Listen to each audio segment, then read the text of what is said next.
കോക്രൻ 90s vintage feel സമ്മാനിച്ച ഈ ഒരു പട്ടണവും ഇവിടുത്തെ കാഴ്ചകളും ആ കാഴ്ചകളിലൂടെ എനിക്ക് കിട്ടിയ പുതിയ അറിവുകളും അങ്ങനെയെല്ലാം ഓർമ്മകളുടെ ഹാർഡ് ഡിസ്കിലോട്ട് സേവ് ചെയ്ത് ഞാൻ എൻ്റെ യാത്ര തുടരുകയാണ്. വിലപിടിപ്പുള്ള ചരിത്രം ഉറങ്ങുന്ന മറ്റൊരു പട്ടണത്തിലോട്ട്.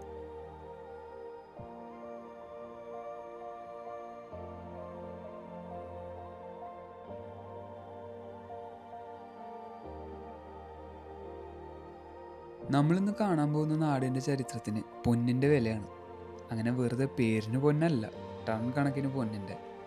ഒരു നൂറ്റാണ്ട് മുമ്പ് 7ഓളം ഗോൾഡ് മൈൻസ് പ്രവർത്തിച്ചിരുന്ന ഈ നാടിൻ്റെ പേര് ദ മൈൽ ഓഫ് ഗോൾഡ് എന്നും കൂടിയാണ്. നോർത്ത് ഈസ്റ്റ് ഒണ്ടാരിയോയിലെ കീക്ക്ലൻഡ് ലേക്ക് എന്ന ടൗണും അതിന് ചുറ്റുവട്ടത്തുള്ള ചില ടൗണുകളുടെ കാഴ്ചകളോ നമ്മൾ ഈ വീഡിയോയിൽ കാണാൻ പോകുന്നു. അപ്പോൾ എങ്ങനെയാ, പോവല്ലേ ട്രിപ്പ്?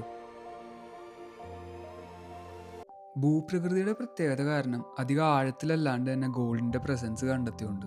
വെറും 3.5 മൈൽ ദൂരത്തിൽ 1910 മുതൽ 1953 വരെ 7 ഗോൾഡ് മൈൻസ് ആണ് ഇവിടെ പ്രവർത്തിച്ചിരുന്നത്.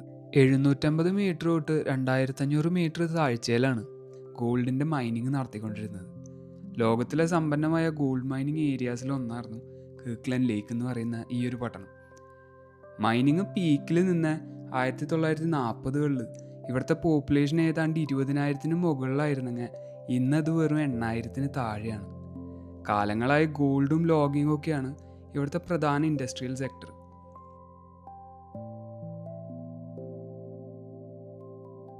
മൈനിങ്ങിൻ്റെയും ലോഗിങ്ങിൻ്റെയും ഒക്കെ പ്രാധാന്യം മനസ്സിലാക്കി തരുന്ന ഒരു വുഡ് കാർവിങ് ആർട്ടും നമുക്കിവിടെ കാണാൻ പറ്റും. 90കളിൽ ഇവിടുത്തെ 2 ആർട്ടിസ്റ്റ് ചെയ്ത വർക്കാണ് ഇന്ന് ഈ സ്ട്രീറ്റിൽ ഡിസ്പ്ലേക്ക് വെച്ചിരിക്കുന്നത്. വെറുതെ മരങ്ങൾ മുറിക്കുക മാത്രമല്ല, അതിനനുസരിച്ച് നട്ടുപിടിപ്പിക്കുകയും ചെയ്യുന്നുണ്ട് ഇവിടെ. റെസിഡൻഷ്യൽ കൺസ്ട്രക്ഷനായിട്ട് ടിമ്പറിൻ്റെ പ്രാധാന്യം അത്ര ചെറുതൊന്നുമല്ലല്ലോ ഇവിടെ. 19 കൊല്ലം മുമ്പ് ആളും ബഹളമൊക്കെ ആയിരുന്നു ഈ പട്ടണം. ഇന്നിപ്പോൾ അധികം ആളനക്കല്ലാത്ത നോർത്ത് ഈസ്റ്റ് ഒണ്ടാരിയോയിലെ മറ്റ് ചില പട്ടണങ്ങളിൽ ഒന്നായിട്ട് മാറി. 1939 ഈ നാടിൻ്റെ പ്രതാപകാലത്തെന്ന് വേണമെങ്കിൽ പറയാം ഓപ്പൺ ചെയ്തൊരു തിയേറ്റർ അത്. ഇന്ന് അത് ആ പഴയ കാലത്തിൻ്റെ അല്ലെങ്കിൽ ആ ചരിത്രത്തിൻ്റെ അവശേഷിപ്പുകളിൽ ഒന്നാണ്. നശിച്ചുകൊണ്ട് ഇന്നൊരു നോൺ പ്രോഫിറ്റ് ഓർഗനൈസേഷൻ ഇത് മെയിൻറ്റെയിൻ ചെയ്തു പോകുന്നുണ്ട്. മെയിൻ റോഡിൽ നിന്ന് ജസ്റ്റ് ഒന്ന് മാറിക്കഴിഞ്ഞാലുള്ള സ്ട്രീറ്റുകൾ പകുതി മുക്കാലും കാലിയാണ്. മൈനുകൾ പലതും പൂട്ടിപ്പോയപ്പോൾ ജോലി തേടി പലരും ഈ നാട് വിട്ടു. പല വീടുകളിലും ആൾതാമസം ഉണ്ടോയെന്ന് തന്നെ ഡൗട്ടാണ്. ചിലതെല്ലാം പൂട്ടിയിട്ടുണ്ട്. സ്ട്രീറ്റിൻ്റെ പല സൈഡിലും വീടുകളുണ്ടെങ്കിലും അതിൽ ആൾതാമസം വളരെ കുറവാണെന്ന് തോന്നുന്നു. 1-2 സ്ട്രീറ്റിൻ്റെ അവിടെ ഇവിടെയൊക്കെ ആയിട്ട് 3-4 പള്ളികൾ കണ്ടായിരുന്നു. അങ്ങനെ സ്ട്രീറ്റിലെ കാഴ്ചകളൊക്കെ കണ്ട് കുറച്ച് നേരം ഞാൻ അവിടെ നിന്ന് കറങ്ങി നടന്നു. ഒരു ടൈം മെഷീനിൽ 1940കളിലോട്ട് പോയി കഴിഞ്ഞാൽ ഹോട്ടൽസും പബ്ബും റെസ്റ്റോറൻറ്റ്സും തിയേറ്ററൊക്കെ ഉള്ള ഒരു ബിസി സ്ട്രീറ്റിലോട്ടാവും ഞാൻ എത്തുക. പക്ഷേ ഇന്നിപ്പോൾ കഥ വേറെയാണ്. ഒരു ആളനക്കം കാണാൻ തന്നെ കുറച്ച് നമ്മൾ കാത്തിരിക്കണം. ഒട്ടും തിരക്കില്ലാത്തൊരു ലൈഫ് സ്റ്റൈൽ ആഗ്രഹിക്കുന്നവർ മാത്രമായിരിക്കും ഇന്ന് ഈ ടൗണിൽ താമസിച്ചുകൊണ്ടിരിക്കുന്നത്. നമ്മളീ നടന്നുകൊണ്ടിരിക്കുന്ന സ്ട്രീറ്റുകളുടെ എല്ലാം അടിയിൽ ഒരു കാലത്ത് ഗോൾഡ് മൈനിങ് നടന്നുകൊണ്ടിരിക്കുന്നുണ്ടായെന്ന് ഓർക്കണം കേട്ടോ. ഇവിടെ നിന്ന് നമ്മൾ അടുത്തായിട്ട് പോണത് ഈ നാടിൻ്റെ തലവര മാറ്റിയ ഒരുപാട് മൈനുകളിൽ ഏറ്റവും ആദ്യത്തെ ഗോൾഡ് മൈൻ കാണാനാണ്. കീക്ക്ലൻഡ് ലേക്കിലോട്ട് പോവുകയാണെങ്കിൽ ഇവിടുത്തെ മെയിൻ ടൂറിസ്റ്റ് അട്രാക്ഷനും കൂടിയാണ് നമ്മളിനി കാണാൻ പോകുന്ന ടൊബേൺ ഗോൾഡ് മൈൻ. ടൗണിൽ നിന്ന് കഷ്ടി 1 കിലോമീറ്റർ ദൂരമേ ഉള്ളൂ ടൊബേൺ ഗോൾഡ് മൈനിലോട്ട്. 1912 ഗോൾഡിൻ്റെ പ്രസൻസ് കണ്ടെത്തിയവിടെ 1913 ആയപ്പോഴേക്കും ഗോൾഡ് മൈനിങ് സ്റ്റാർട്ട് ചെയ്തു. ഈ ടൗണിലെ തന്നെ ആദ്യത്തെ ഗോൾഡ് പ്രൊഡക്ഷനാണ് ഈ മൈനിൽ.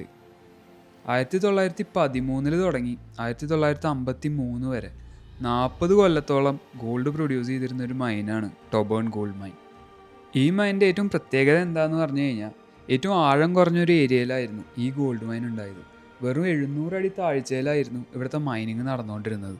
40 കൊല്ലം കൊണ്ട് 26 മെട്രിക് ടൺ ഗോൾഡാണ് ഇവിടെ പ്രൊഡ്യൂസ് ചെയ്തത്. ഇന്നത്തെ റേറ്റ് വെച്ച് ഏകദേശം $3.5 ബില്യൺ. ഈ ഷാഫ്റ്റിൻ്റെ മുകളിൽ ഫിക്സ് ചെയ്ത വിഞ്ചിൽ ഘടിപ്പിച്ച ഈ ബക്കറ്റിലായിരുന്നു വർക്കേഴ്സും മൈൻ ചെയ്ത മെറ്റീരിയൽസൊക്കെ പുറത്തോട്ട് കൊണ്ടുവന്നുകൊണ്ടിരുന്നത്. ഒരാൾ ഈ ബക്കറ്റിൽ 100 അടി താഴ്ചയിലേക്ക് പോകുന്ന കാര്യം ഒന്ന് ആലോചിച്ച് നോക്കിയേ. അത്രത്തോളം റിസ്ക് ആയിരുന്നു. പാറ നിറഞ്ഞൊരു പ്രദേശത്താണ് മൈനിങ് നടന്നുകൊണ്ടിരുന്നത്. അവിടെ യൂസ് ചെയ്തിരുന്ന ഒരു മെത്തേഡാണ് ഡയമണ്ട് ഡ്രില്ലിങ്. അല്ലാണ്ട് ഡയമണ്ട് മൈൻ ചെയ്തെടുക്കുന്ന പരിപാടി അല്ല കേട്ടോ. പാറയിൽ ഈ മെഷീൻസ് യൂസ് ചെയ്ത് ഡ്രില്ല് ചെയ്യും. എന്നിട്ട് കിട്ടുന്ന പാറയുടെ സാമ്പിൾസിൽ ഗോൾഡിൻ്റെ പ്രസൻസ് ഉണ്ടോ എന്ന് നോക്കും. ഈ 2 മെഷീൻസും ഇവിടെ ഒരു കാലത്ത് യൂസ് ചെയ്തുകൊണ്ടിരുന്ന. ഇത് വെച്ച് മൈൻ ചെയ്തെടുത്ത സാമ്പിൾസൊക്കെ ഇവിടെ സൈഡിൽ തന്നെയൊക്കെ നമുക്ക് കാണാൻ പറ്റും. ഇംഗ്ലണ്ടിൽ നിന്ന് കൊണ്ടുവന്ന മെഷീൻസാണ് ഇപ്പം നമ്മൾ കാണുന്നത്.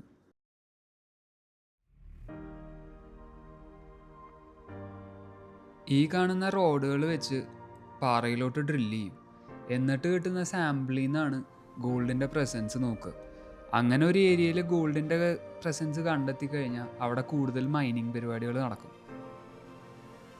ഈ കാണുന്നതാണ് ഈ റോഡ് വെച്ചെടുത്ത സാമ്പിൾസ്. ഇതിലിപ്പോൾ ഗോൾഡിൻ്റെ പ്രസൻസ് ഒന്നും എന്തായാലും കാണാൻ പറ്റില്ല. ഇൻ കേസ് ഗോൾഡ് ഇതിലുണ്ടെങ്കിൽ ഈ കാണുന്ന ഫോട്ടോയിലെ പോലെ ആയിരിക്കും. ഏരിയാസ് ഡിപ്പെൻഡ് ചെയ്തിരിക്കും. എല്ലാ സ്ഥലത്തും ഇത്രയും ഗോൾഡിൻ്റെ പ്രസൻസ് ഒന്നും ഉണ്ടായിക്കൊള്ളണമെന്നില്ല. പിന്നെ ഗോൾഡ് മാത്രമല്ല മൈൻ ചെയ്തെടുക്കുക, ഇതിൽ പല ടൈപ്പ് വാല്യുബിൾ മെറ്റീരിയൽസും ഉണ്ടാവും. അതിൽ നിന്ന് ഗോൾഡ് തരം തിരിച്ചെടുക്കുക പിന്നെ ചെയ്യുന്നത്. വർക്കേഴ്സിൻ്റെ ചേഞ്ചിങ് റൂമും ലോണ്ടറി റൂമും ഒക്കെയാണ് ഇപ്പോൾ നമ്മൾ കണ്ടുകൊണ്ടിരിക്കുന്നത്. ഇതാണ് ഷാഫ്റ്റ് ഏരിയ. ഏറ്റവും ടോപ്പിൽ ഫിക്സ് ചെയ്ത വിഞ്ചിൻ്റെ യൂസ് ചെയ്തിട്ടാണ് നമ്മൾ നേരത്തെ കണ്ട ബക്കറ്റും പിന്നീട് വന്ന കേജും ഒക്കെ ഏറ്റവും അടിയിൽ നിന്ന് ഗ്രൗണ്ടിലോട്ട് മെറ്റീരിയൽസും ആൾക്കാരും വന്നുകൊണ്ടിരുന്നത്. മൈനിങ്ങിൻ്റെ തുടക്കം നമ്മൾ നേരത്തെ കണ്ട ബക്കറ്റ് ഈ വിഞ്ചിലോട്ട് ഫിക്സ് ചെയ്തിട്ട് ഷാഫ്റ്റിൻ്റെ ഏറ്റവും അടിയിൽ നിന്ന് ഗ്രൗണ്ടിലോട്ട് മെറ്റീരിയൽസ് ആണെങ്കിലും ആൾക്കാരാണെങ്കിലും ട്രാൻസ്പോർട്ട് ചെയ്യാൻ യൂസ് ചെയ്തുകൊണ്ടിരുന്നത്.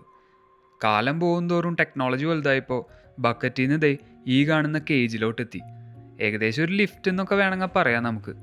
പിന്നീട് ഈ കേജ് യൂസ് ചെയ്തിട്ട് കുറച്ചും കൂടി പ്രോസസ്സ് ഈസി ആയിപ്പോൾ പ്രൊഡക്ഷനും കൂടി. ഈ കേജിലെ ഏറ്റവും അടിയിൽ കാണുന്നത് ഈ ട്രാക്ക് യൂസ് ചെയ്തിട്ടാണ് ട്രോളീസ് പതുക്കെ ലോഡ് ചെയ്ത് ഇതിലോട്ട് കയറ്റി ഏറ്റവും മുകളിൽ ഗ്രൗണ്ടിലോട്ട് എത്തിക്കുന്നത്.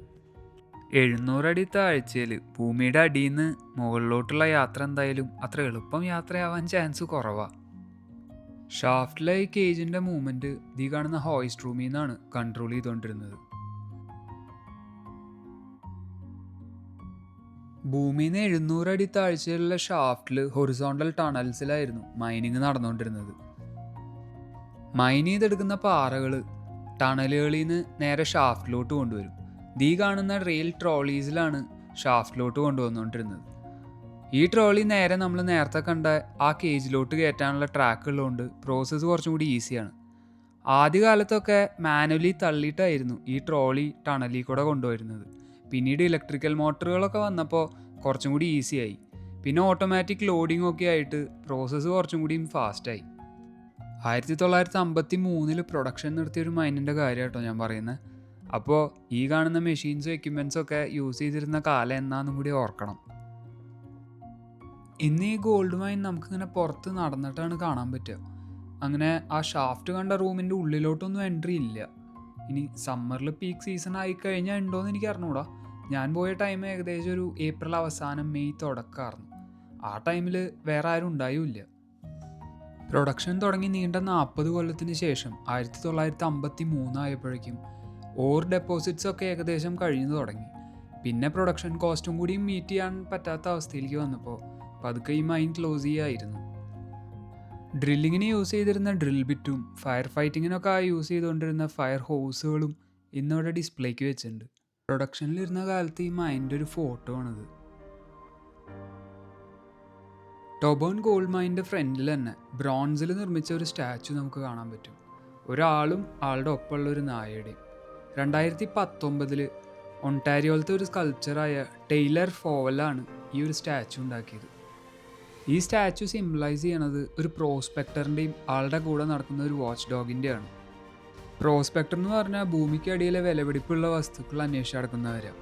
Gold, copper, aluminium, silver.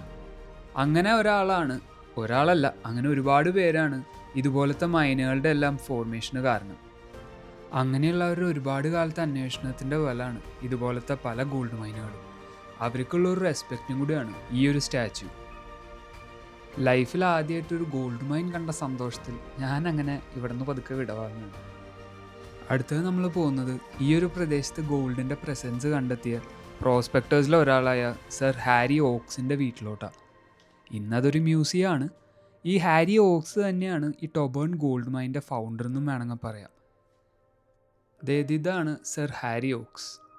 1910 ഗോൾഡിൻ്റെ അന്വേഷണം അവസാനം 1913 ഗോൾഡ് പ്രൊഡക്ഷനിലെത്തി. മൈൻ ചെയ്യുന്നത് ഗോൾഡ് ആയതുകൊണ്ട് തന്നെ വരുമാനം അങ്ങനെ ചെറുതൊന്നും ആവില്ലല്ലോ. ആ ഒരു കാലത്തെ ഈ നാട്ടിലെ ഏറ്റവും സമ്പന്നരിൽ ഒരാളായിരുന്നു ഹാരി ഓക്സ്. 1919 പണിതൊരു വീടത്. 29 അത് തീ പിടിച്ച് നശിച്ചെങ്കിലും പിന്നീട് ഒന്നും കൂടെ പുതുക്കി പണിതു. ആ ഒരു വീട് തന്നെയാണ് അതിൻ്റെ ഒറിജിനൽ ഷേപ്പിൽ ഇന്നും നിൽക്കുന്നത്. ചെറിയ മാറ്റങ്ങളൊക്കെ വരുത്തിയിട്ടുണ്ട് പിന്നീട്. ഒരു നൂറ്റാണ്ട് മുമ്പ് ഒരു മില്യനറിൻ്റെ വീടാണ് ഇതും കൂടി എന്ന് ഓർക്കണം. ഇപ്പോൾ ഇവിടെ ഓപ്പറേറ്റ് ചെയ്യുന്ന ഗോൾഡ് മൈനിൽ ഒന്നാണ് മെക്കാസ ഗോൾഡ് മൈൻ. അതിൻ്റെ ഷാഫ്റ്റിൻ്റെ ഡെപ്താണ് നമ്മളിപ്പോൾ കാണുന്നത്. CN ടവറിൻ്റെ ഹൈറ്റ് ഏകദേശം 553 മീറ്റർ ആണെങ്കിൽ ഇവിടുത്തെ ഷാഫ്റ്റിൻ്റെ ഡെപ്ത് എന്ന് പറയുന്നത് ഏകദേശം 2500 മീറ്ററാണ്. ഈ മെക്കാസ ഗോൾഡ് മൈൻ എഗ്നിക്കോ ഈഗിൾ എന്ന് പറഞ്ഞ ഒരു കമ്പനിയുടെ അണ്ടറിലുള്ള ഒരു മൈനാണ്. അവിടെ ഇന്നും ഗോൾഡ് പ്രൊഡക്ഷൻ നടക്കുന്നുണ്ട്. ഇന്ന് ഈ മ്യൂസിയത്തിലോട്ടുള്ള എൻട്രി ഫീസ് എന്ന് പറയുന്നത് $10 താഴെ എത്രയേ ഉള്ളൂ. എക്സാക്റ്റ് എനിക്ക് ഓർമ്മയില്ല. ഇത് ആ കാലത്ത് ഇവിടെ വിസിറ്റ് ചെയ്ത വിസിറ്റേഴ്സിൻ്റെ പേരും ഡീറ്റെയിൽസും ഡേറ്റും ഒക്കെയാണ്. 1940-48 കാലത്തിലൊരു ഗസ്റ്റ് ബുക്കാണ് നമ്മൾ കാണുന്നത് കേട്ടോ. ഇത് ആ കാലത്തെ പ്രോസ്പെക്ടേഴ്സ് യൂസ് ചെയ്ത ആക്സും ഒക്കെയാണ്. ഇതിൽ ചിലതൊക്കെ ഒറിജിനൽ അവർ അന്ന് യൂസ് ചെയ്ത് തന്നെയാണ്. ഇന്നത് മ്യൂസിയം ആയതുകൊണ്ട് തന്നെ ഇവിടെ ഗോൾഡ് അല്ലാണ്ട് വേൾഡ് വാർ റിലേറ്റഡ് കുറച്ച് കാര്യങ്ങളും വെച്ചിട്ടുണ്ട്. അത് കൂടാണ്ട് രസകരമായിട്ടൊരു കാര്യം കണ്ടതാ സ്വാസ്തിക. പണ്ട് ഹിറ്റ്ലറിൻ്റെ ആ ഒരു ആധിപത്യം വന്ന കാലത്ത് ഇവിടെ അടുത്തുള്ളൊരു ടൗണിൻ്റെ പേരും സ്വാസ്തിക എന്നായിരുന്നു. അന്ന് പേര് മാറ്റണമെന്നുള്ളൊരു ചർച്ചയൊക്കെ വന്നെങ്കിലും ഈ നാട്ടുകാർ പറഞ്ഞു ഞങ്ങൾ ഹിറ്റ്ലറിനേക്കാളും മുമ്പുള്ളൊരു നാടാണ്, അതുകൊണ്ട് ഞങ്ങൾക്ക് അങ്ങനെ മാറ്റാൻ സൗകര്യമില്ലാന്ന്. ഈ പേരിൽ ആ കാലത്ത് ഹോട്ടലും കുറച്ച് മെഡിസിൻസും അങ്ങനെ പല പ്രോഡക്ട്സും ഉണ്ടായിരുന്നു. അതിൻ്റെയൊക്കെ ചില സാമ്പിളുകൾ ഇവിടെ വെച്ചിട്ടുണ്ട്.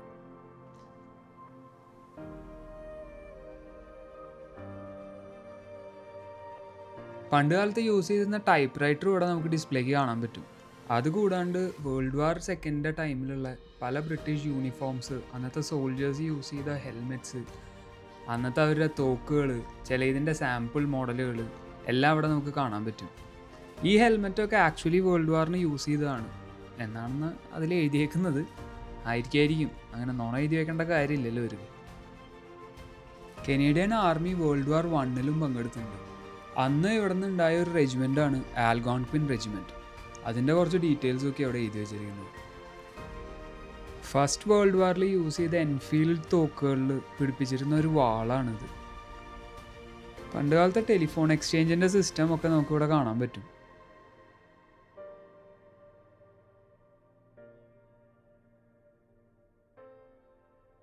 ഇവിടുത്തെ വേറൊരു ഗോൾഡ് മൈനായ ലേക്ക് ഷോർ ഗോൾഡ് മൈനിൽ ഗോൾഡിൻ്റെ മെഷറിങ്ങിന് വേണ്ടി യൂസ് ചെയ്തിരുന്ന ഒരു സ്കെയിലാണ്. നിങ്ങൾ ശ്രദ്ധിച്ചോന്ന് എനിക്ക് അറിഞ്ഞൂടാ. ഈ കാണുന്ന കാർബൈഡ് ലാമ്പ് നമ്മൾ നേരത്തെ കണ്ട ആ പ്രോസ്പെക്ടർ സ്റ്റാച്യൂവിൻ്റെ ആളുടെ കയ്യിലുള്ള അതേ സാധനം തന്നെയാണ്. മൈനിൻ്റെ അടിയിൽ ലൈറ്റിന് വേണ്ടി യൂസ് ചെയ്തുകൊണ്ടിരുന്ന ആ കാർബൈഡ് ലാമ്പ്സ് എല്ലാം. ഇവിടെ പണ്ടുണ്ടായ വേറൊരു മൈനിൽ യൂസ് ചെയ്തിരുന്ന ഒരു ക്ലോക്കാണിത്. അങ്ങനെ വെറും ക്ലോക്കല്ല, അന്ന് അവിടെ ജോലി ചെയ്തിരുന്ന വർക്കേഴ്സിൻ്റെ പഞ്ചിനും പഞ്ച് ഔട്ടൊക്കെ നോക്കിക്കൊണ്ടിരുന്ന ഒരു ക്ലോക്ക്. ഓരോ വർക്കേഴ്സിനും ഓരോ നമ്പേഴ്സ് ഉണ്ട്. ആ നമ്പർ വെച്ചിട്ടാണ് ആ സമയം നോക്കിക്കൊണ്ടിരുന്നത്. ഒരുപാട് റിസ്ക് ഉള്ളൊരു വർക്കാണ് മൈനിങ്. അതുകൊണ്ട് തന്നെ സേഫ്റ്റിക്ക് നല്ല പ്രാധാന്യമുണ്ട്. ആ കാലത്ത് സേഫ്റ്റിക്ക് വേണ്ടി യൂസ് ചെയ്തിരുന്ന ചില കാര്യങ്ങളാണ് ഈ ഡിസ്പ്ലേയിൽ നമുക്ക് കാണാൻ പറ്റുന്നത്. അപകടമുള്ള ഏതെങ്കിലും ഗ്യാസുകളോ പുകയോ അങ്ങനെ വല്ലതും വന്നാൽ റെസ്ക്യൂവിന് യൂസ് ചെയ്യണതാണ് ഈ ഫുൾ ഫേസ് റെസ്പിറേറ്റർ. നമ്മൾ നേരത്തെ ഡയമണ്ട് ഡ്രില്ലിങ്ങിൻ്റെ ആ സാമ്പിൾ കണ്ടത് ഓർമ്മയുണ്ടോ? ആ സാമ്പിൾസ് ഉടച്ച് നോക്കാനുള്ളൊരു കട്ടറും കൂടിയാണ് ഇപ്പോൾ നമ്മൾ കണ്ടുകൊണ്ടിരിക്കുന്നത്. പിന്നെ ഈ മൈനിങ്ങിന് ഗോൾഡ് മാത്രമല്ല കിട്ടുക, പല ടൈപ്പ് മെറ്റൽസ്, മിനറൽസ്, കല്ലുകൾ അങ്ങനെ പലതും കിട്ടും. അതിനെക്കുറിച്ചുള്ള കുറച്ച് ഡീറ്റെയിൽസാണ് ഇവിടെ കാണുന്നത്. ഈ പ്രദേശത്ത് കാണുന്ന ചില കല്ലുകളും മിനറൽസും ഒക്കെ. ഇതിവിടുത്തെ ഒരു ഗോൾഡ് മൈനിലെ ഒരു ഗോൾഡ് ബാറാണ്. ഒറിജിനലല്ല, അവിടെ യൂസ് ചെയ്തിരുന്ന മൗൾഡിൽ കോൺക്രീറ്റ് വെച്ചെടുത്തൊരു സാമ്പിൾ ബാർ. ഇന്നത്തെ ഇത് ആക്ച്വൽ ഗോൾഡ് ആണെങ്കിൽ ഇതിൻ്റെ റേറ്റ് എന്ന് പറയുന്നത് $1.5 മില്യൺ. ഏകദേശം 30 കിലോ ഭാരമുണ്ടാവും ഈ ഒരു ഗോൾഡ് ബാറിന്. കാഴ്ചകളൊക്കെ കണ്ട് ഞാൻ പതുക്കെ മ്യൂസിയത്തിൽ നിന്ന് പുറത്തിറങ്ങി. സർ ഹാരി ഓക്സ് എന്ന് പറഞ്ഞ വ്യക്തി സമ്പന്നനായിരുന്നെങ്കിലും ഒരുപാട് കാലം ആൾക്ക് ഹാപ്പി ആയിട്ട് ജീവിച്ചിരിക്കാൻ പറ്റിയില്ല. 1943 ബഹാമാസ് എന്ന രാജ്യത്തിലെ ആളുടെ ഒരു വീട്ടിൽ ദുരൂഹമായ സാഹചര്യത്തിൽ കൊല്ലപ്പെട്ട നിലയിലാണ് അവസാനമായിട്ട് ആളെ കണ്ടത്. ആളുടെ മർഡർ ഇന്ന് വരെ തെളിയിക്കാൻ പറ്റിയിട്ടില്ല. അതൊരു കോൾഡ് കേസായിട്ട് തുടരുക. ഈ മ്യൂസിയത്തിൽ നിന്ന് അധികം ദൂരത്തിലല്ലാണ്ട് തന്നെ ഒരു മോണുമെൻറ്റും കൂടി ഉണ്ട് കാണാൻ. ഇവിടുന്ന് പോകുന്നതിന് മുമ്പ് ഇതും കൂടിയും കാണണം എന്നൊരാഗ്രഹം ഉണ്ടായി. ഒരു മൈനേഴ്സ് മെമ്മോറിയൽ മോണുമെൻറ്റ്. മൈനിങ് ഒരിക്കലും ഒരു ഈസി ജോബായിരുന്നില്ല. ഇന്നിപ്പോൾ ടെക്നോളജി അതിൻ്റെ പീക്കിലെത്തി നിൽക്കുന്ന കാലത്ത് പോലും മൈനിങ് ഒരു ഹൈ റിസ്ക് വർക്കുകളിലൊന്നാണ്. അപ്പോൾ പിന്നെ ഒരു നൂറ്റാണ്ട് മുമ്പുള്ള കാര്യം നമുക്ക് പറയേണ്ട കാര്യമില്ലല്ലോ. 1900കളിലെ തുടക്കം മൈനിങ് ആരംഭിച്ച കാലത്ത് നമ്മൾ നേരത്തെ ആ ടൊബേൺ ഗോൾഡ് മൈനിൽ കണ്ട ആ ബക്കറ്റിൽ ആൾക്കാർ ഷാഫ്റ്റിൻ്റെ അടിയിലേക്ക് പോയ കാലം തൊട്ട് ഇന്നിപ്പോൾ മോസ്റ്റ് മോഡേൺ ടെക്നോളജി യൂസ് ചെയ്ത് മൈനിങ് നടക്കുമ്പോൾ വരെ അപകടങ്ങളും മരണങ്ങളും സംഭവിക്കുന്നുണ്ട്. അങ്ങനെ മൈനുകളിൽ ജീവൻ നഷ്ടപ്പെട്ട മൈനേഴ്സിൻ്റെ ഓർമ്മയ്ക്ക് വേണ്ടിയുള്ള ഒരു മോണുമെൻ്റാണ് ഇപ്പം നമ്മൾ കണ്ടുകൊണ്ടിരിക്കുന്നത്. വെറുതെ പേരിനൊരു മോണുമെൻ്റ് പണിയല്ല. ഇതിലത്തെ ഓരോ സ്കൾപ്ചറിൻ്റെയും ഫിനിഷിങ് അത്രയും പെർഫെക്റ്റ് ആണ്.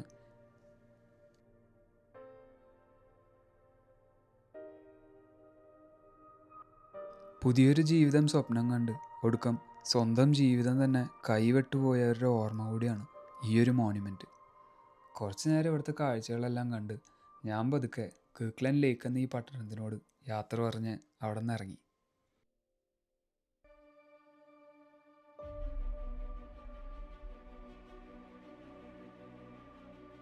ഹായ്, വണ്ടി ഓടിച്ച് ഒണ്ടാരിയോൻ്റെ ബോർഡർ എത്തി നമ്മൾ ഏകദേശം.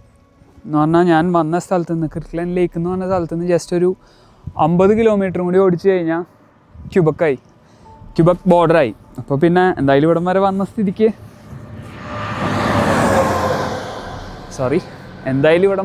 സ്ഥിതിക്ക് എന്നാൽ ക്യൂബക്കും കൂടി തൊട്ട് വന്നാലോ എന്ന് വിചാരിച്ച് ഒരു ചെറിയ ഡ്രൈവിന് ഇറങ്ങിയതാണ്.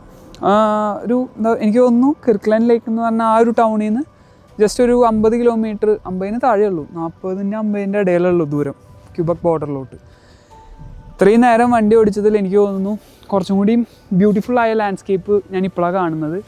കാരണം ഈ ഏരിയയിലേക്ക് മൈനിങ് അത്ര ആക്റ്റീവ് അല്ല. കുറച്ച് മൈൻസ് കണ്ടായിരുന്നു വരണ വഴിക്ക്, എന്നാലും മറ്റേ ടിമിൻസ്, കോക്രീൻ അങ്ങനത്തെ സ്ഥലങ്ങൾ പോലെ ഭയങ്കര ആക്റ്റീവ് ബിസി ഏരിയ അല്ല തോന്നുന്നു.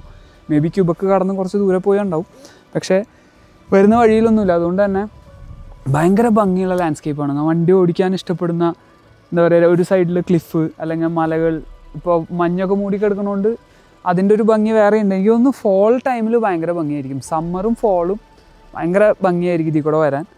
വിൻ്റർ കുറച്ച് കഷ്ടപ്പാടാണെന്ന് തോന്നുന്നത്. 4 വീൽ ഡ്രൈവ് അല്ലെങ്കിൽ ഓൾ വീൽ ഡ്രൈവ് വണ്ടിയൊന്നും അല്ലാണ്ട് ഈ വഴി വന്നാൽ വളരെ റിസ്ക്കാണെന്ന് തോന്നുന്നുണ്ട്. കാരണം പല സ്ഥലത്തും നെറ്റ്വർക്ക് ഇല്ല. ഇപ്പോൾ നമ്മളൊരു ടൗൺ വിട്ട് കുറച്ച് എനിക്ക് തോന്നുന്നു ടൗൺ വിട്ട് 10 കിലോമീറ്റർ കഴിഞ്ഞാൽ അപ്പോൾ നെറ്റ്വർക്ക് പോകും.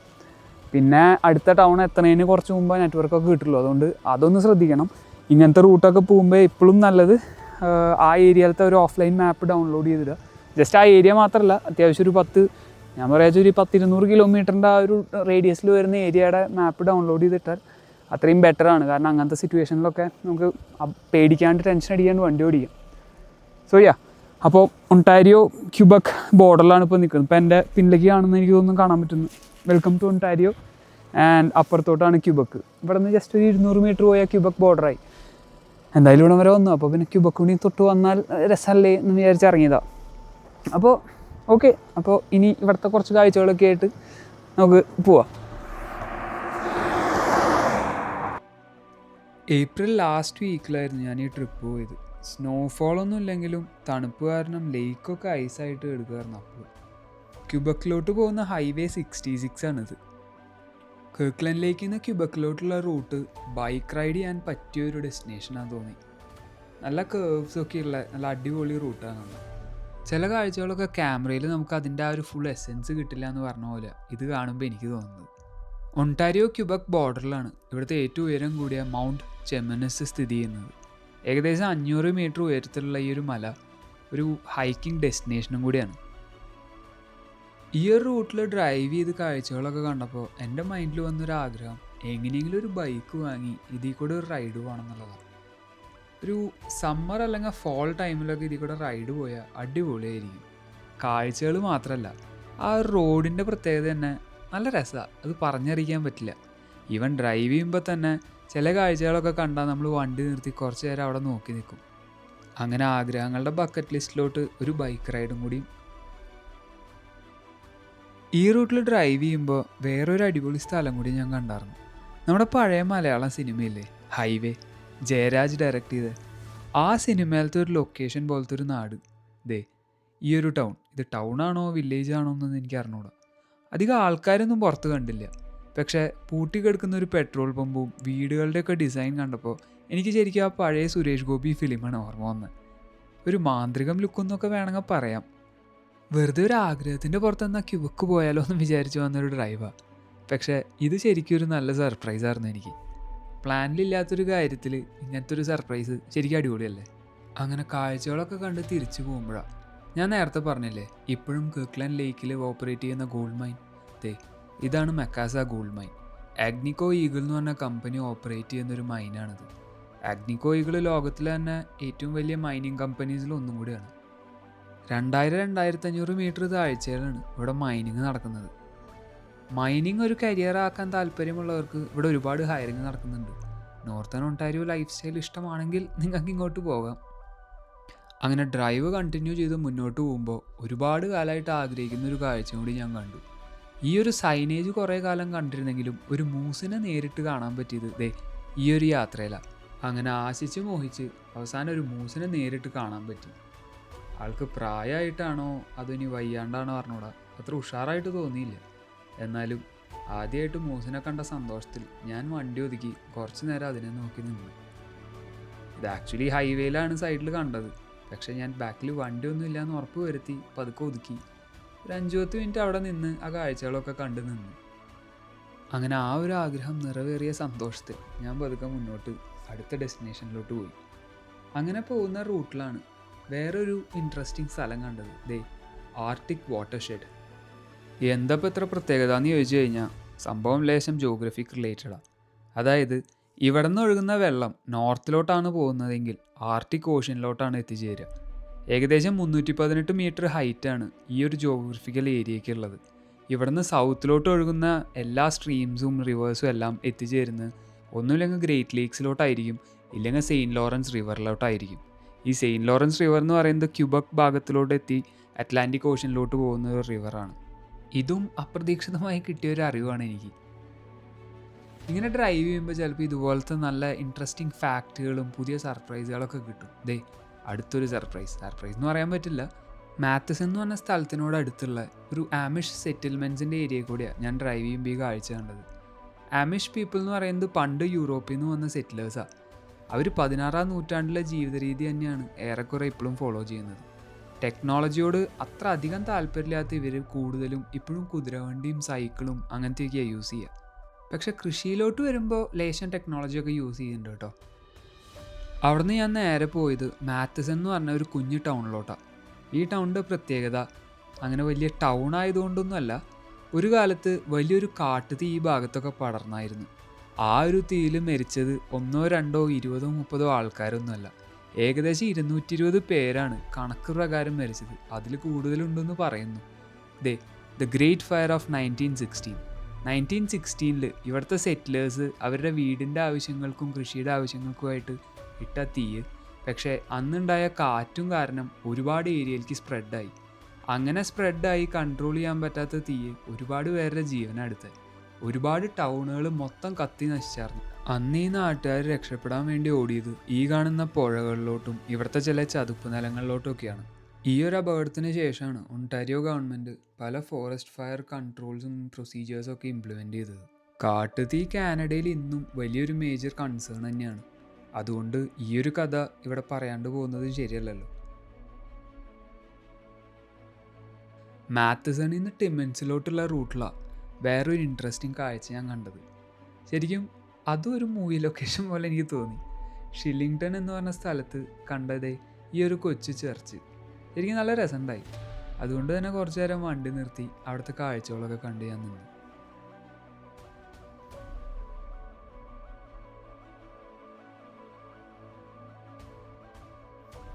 അങ്ങനെ ഈ യാത്രയിലെ ലാസ്റ്റ് ഡെസ്റ്റിനേഷനായ ടിമ്മൻസിലെത്തി ഞാൻ.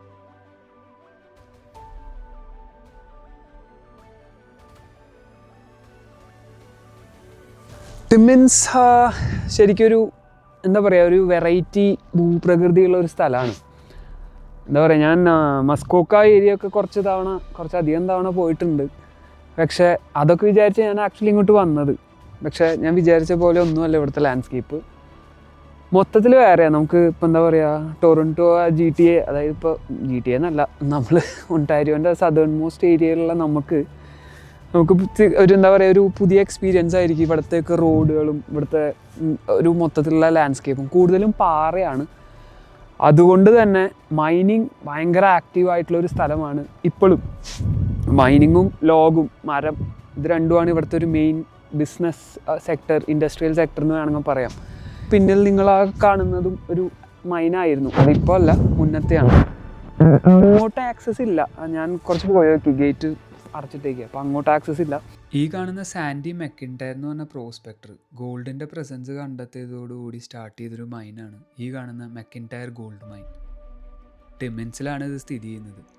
ഇത് കൂടുതലും ഫേമസ് ആവാൻ കാരണം ഇവിടെ യൂസ് ചെയ്തിരുന്ന ഈ ഒരു പൗഡറായിരുന്നു മെക്കിൻടയർ പൗഡർ. സിലിക്കോസിസ് വന്നില്ലെങ്കിലും അതിലും അപകടം പിടിച്ച ആരോഗ്യാവസ്ഥകളായിരുന്നു അന്നത്തെ വർക്കേഴ്സിന് ഫേസ് ചെയ്യേണ്ടി വന്നത്. 1912 തൊട്ട് 1988 വരെ ഏകദേശം 76 കൊല്ലം കൊണ്ട് 332 മെട്രിക് ടൺ ഗോൾഡാണ് ഇവിടെ നിന്ന് മൈൻ ചെയ്തെടുത്തേക്കണത്. ഒരുപാട് കമ്മ്യൂണിറ്റീസിൻ്റെ കോൺട്രിബ്യൂഷനാണ് ഈ ഒരു നഗരം ഇന്നത്തെ നിലയിലെത്താൻ കാരണം. അതിനുള്ളൊരു റെസ്പെക്റ്റും കൂടിയാണ് ഇവിടെ കാണുന്ന ഈ ഫ്ലാഗുകളെല്ലാം. ഇത്രയും ദിവസം യാത്ര ചെയ്തതിൽ ഞാൻ കണ്ട ടൗണുകളിൽ ഏറ്റവും വലിയ ടൗണും കൂടിയാണ് ടിമിൻസ്. നോർത്ത് ഈസ്റ്റ് ഒണ്ടാരിയോൻ്റെ ഒരു മെയിൻ ഹബ്ബ് എന്ന് വേണമെങ്കിൽ പറയാം. തിരക്കിൻ്റെ കാര്യത്തിൽ സദേൺ ഒണ്ടാരിയോൻ്റെ ടൗണുകളുടെ അത്രയും എത്തില്ലെങ്കിലും കമ്പാരിറ്റീവ്ലി കുറച്ചും കൂടിയും ആൾത്തിരക്കുള്ള സ്ട്രീറ്റുകളാണ് ഞാൻ ടിമിൻസിൽ കണ്ടത്. സമയക്കുറവ് കാരണം ടിമിൻസിൻ്റെ ഒരുപാട് കാഴ്ചകളിലോട്ട് പോകാൻ എനിക്ക് പറ്റിയില്ല.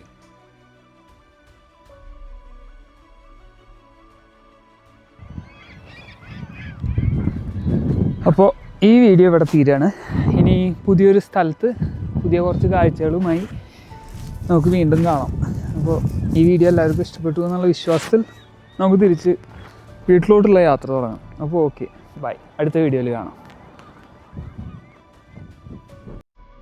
ആരോ എപ്പോഴോ പറഞ്ഞ പോലെ, every journey is an open book of discovery, written not in words but in lived experiences. സിമ്പിളായിട്ട് പറഞ്ഞാൽ ഓരോ യാത്രയും അനുഭവങ്ങളോട് എഴുതുന്ന ഒരു വലിയ പുസ്തകമാണ്.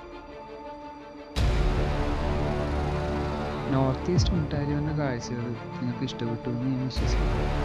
തെറ്റുകളും കുറവുകളൊക്കെ ഉണ്ടെങ്കിൽ പറഞ്ഞു തരാം. പുതിയൊരു യാത്രയിൽ ഇവിടുത്തെ കാഴ്ചകളൊക്കെ ആയിട്ട് നമുക്ക് ഇനി അടുത്ത വീഡിയോ.